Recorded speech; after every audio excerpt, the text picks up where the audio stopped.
Ердөө ганц минут сонсоод үзээрэй. Дэлхий дээрх хамгийн халуун зүйл юу вэ?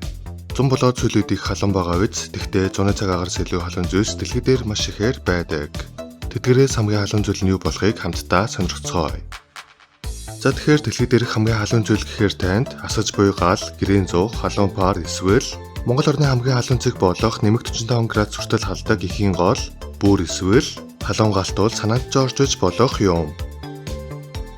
Тэгтээ эдгээрийн аль нь ч дэлхий дээрх хамгийн халуун зүйл биш бөгөөд дэлхий дээрх хамгийн халуун зүйл нь Brookhaven National Laboratory-д 2012 онд Стивен Виктор гэх докторын хийсэн харьцангуй хүнд ионы гэрлийн урттай адил хурдаар мөргөлдүүлэх туршилт хийх явцад маш богино хугацаанд 7.2 тэрлион градус хүртэл халсан.